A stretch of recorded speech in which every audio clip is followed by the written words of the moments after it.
comme le jour. Et oui, parce que ça commence à grincer, à rouiller assez tôt et ces problèmes d'articulation, Anne-Marie, ils concernent vraiment beaucoup de personnes. Oui, beaucoup de monde et surtout au changement de température, on sent que voilà, le coude, la hanche, l'épaule, la main, le poignet. Changement de temps aussi. Exactement. Pas forcément de saison dès qu'il pleut. Tout à fait. Et dès qu'il pleut, etc., ça peut être très douloureux. Effectivement, parfois même, on peut ressentir au niveau des articulations une rougeur, une boursouflure de type inflammatoire. Très généralement, c'est de l'arthrite. Oui. Voilà, donc ça c'est la fameuse arthrite qui est bien connue. Et lorsque l'arthrose, là c'est vraiment lorsqu'il y a une dégradation en fait du tissu au niveau de l'articulation, de ce qu'on appelle le cartilage. Eh bien on parle d'arthrose. Et lorsque malheureusement cette arthrite se trouve à plein de zones différentes, c'est ce qu'on appelle la polyarthrite rhumatoïde. Ouais. Très bien. Alors, le réflexe souvent c'est de parler de médicaments. Dans ces cas-là, nous on s'intéresse pas aux médicaments dans cette émission. On va essayer de trouver avec toi des compléments, des choses qui peuvent aider en même temps peut-être que les médicaments d'ailleurs pour soulager un peu. Oui, les médicaments sont certes nécessaires, mais beaucoup d'entre eux, comme les corticoïdes, ont des effets secondaires très importants. Donc il est très important sur le long terme notamment, lorsqu'on ne peut pas s'en passer, de réduire au maximum les doses avec des compléments naturels. Qui vont aider à amener plus de confort. Tout à fait, pour donner du confort et essayer de soulager autant que faire se peut ce type de douleurs qui peuvent être très handicapantes. Vraiment, une des grandes chances que l'on a avec la nature, c'est qu'elle nous a offert les bourgeons. Et des extraits de bourgeons sont très intéressants pour la prise en charge des problèmes articulaires. Alors je pense notamment au bourgeon de cassis qui va stimuler la glande surrénale qui fabrique le cortisol. C'est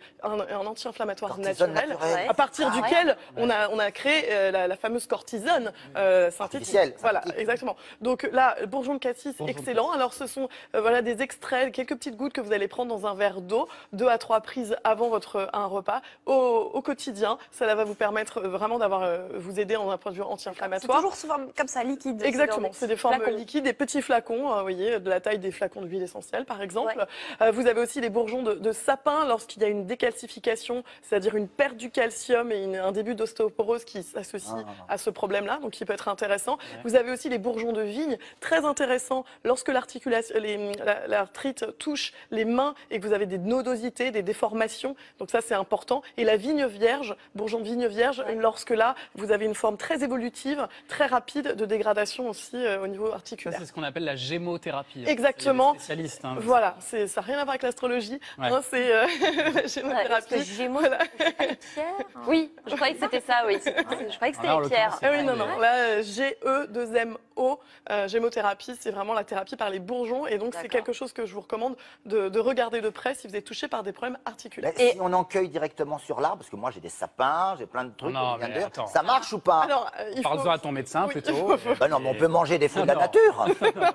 Non, méfiance. Mais effectivement, quand on a des douleurs chroniques et assez avancées, on en parle bien sûr à son médecin avant. Si on veut réduire des doses, ça se fait, on répète, ça se fait en complément. Ça se fait de concert et beaucoup de médecins aujourd'hui eux-mêmes sont tout à fait sensibles à cela et dans un souci de confort de vie pour leurs patients. Bien sûr. Et alors, à part la gémothérapie, qu'est-ce qu'on peut trouver comme... La phytothérapie classique, c'est-à-dire les fameuses tisanes ou les compléments alimentaires. Alors là, les grands classiques. Vous avez la tisane de Presles ou de Reine des Prés, très riche en silice, silicium, donc reminéralisant.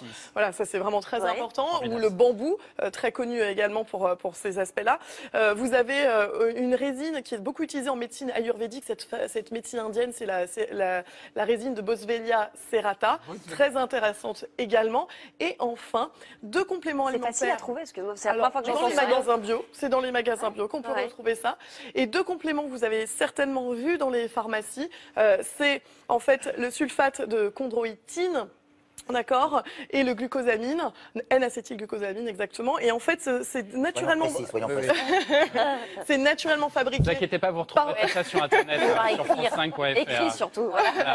C'est naturellement fabriqué par vos articulations et vous le faites moins avec le temps. Donc associer chondroïtine et le sulfate de chondroïtine, et le glucosamine ensemble, minimum 1000 à 1500 grammes par jour, et ça va permettre également de favoriser 1500 grammes, ça fait 1 kg. 1500 milligrammes. Oui. Donc, on dirait pas. Rien à faire. Ouais, en fait, ça l'intéresse. Même Gérard, mais Je ne sais pas pourquoi tu dis ça. T'as des problèmes d'articulation, Gérard? Pas du tout. Non. Mais ce sont les sportifs souvent qui en ont. Ah oui, je suis à l'abri. Pas ce problème. Et donc après, on insiste peut-être sur la silice, tu voulais nous en Oui, parler? alors la Ah, silice, ça, c'est tout à fait. formidable, ça. Alors la silice, excusez-moi, organique. Organique. Pardon, je vais y arriver. La Ah, silice- c'est bien, moi j'en prenais liquide. Oui, tu peux la directement prendre, dans des petits bidons. Voilà, en solution buvable ou voilà comme ça sous forme de comprimé. Donc ça c'est intéressant. Surtout prenez bien la forme organique qui est plus facilement Parce que ça sert à plein de choses. assimilable. Hein, ça fait pousser Tout à fait. Là c'est pareil, les ongles, les cheveux. ça va favoriser en fait la régénération des tissus articulaires. Et puis sans oublier aussi les fameuses petits granions de cuivre anti-inflammatoire, de manganèse, de soufre, qui sont des éléments qui vont favoriser la synthèse de collagène très intéressante pour les articulations, les ligaments, les tendons, etc. Et est-ce que les massages peuvent jouer un rôle avec, Oui. par exemple, des huiles essentielles? Absolument. Et en fait, il y a une huile essentielle qui est géniale pour les articulations que je vous recommande d'avoir à la maison. C'est la Gaultérie odorante. Vous mettez La une à deux Gaultérie gouttes. odorante. Voilà, une Ah, à je deux connaissais pas gouttes ça. dans un Il n'y a verre. que des noms bizarres aujourd'hui, Anne-Marie. Vraiment, je suis désolée.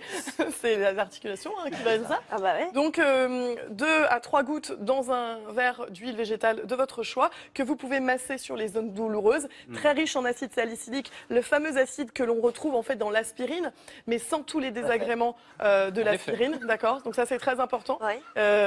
parce que ne surtout pas abuser, je le répète, on ne sait pas assez, l'aspirine peut avoir des effets secondaires sur le foie dramatiques, contrairement par exemple si vous avez besoin justement d'acide salicylique, la tisane que j'ai évoquée tout à l'heure de Reine des Prés, très riche en acide salicylique, là vous pouvez en boire 1 litre par jour et vous n'aurez pas ces problèmes hépatiques très graves qui peuvent se suivre d'une surdose d'aspirine. Et en un petit mot, tu nous parles de ce qu'on consomme. Est-ce que l'alimentation peut avoir un rôle? L'alimentation est clé pour vos articulations. Ah ouais. Si Ramener vous voulez des vous œufs, en sortir, déjà, il faut arrêter la viande rouge. Ça, c'est clair Tout ce qui est et net. acide. Tout ce qui est acide. Tous les laitages, il faut les arrêter. Il faut bien évidemment arrêter le gluten au maximum.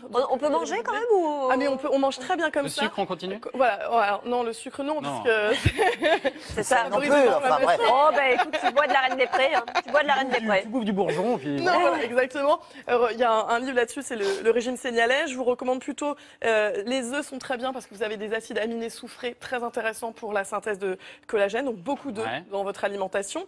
Les huiles végétales, je vous en parle souvent, mais des acides gras essentiels anti-inflammatoires tels que les oméga 3, huile de lin, huile de chanvre Colza. et colza, c'est excellent pour vos articulations. Et puis des merveilles de la nature que sont les épices. Et je pense en particulier à une association Curcuma. formidable anti-inflammatoire, poivre noir, curcuma.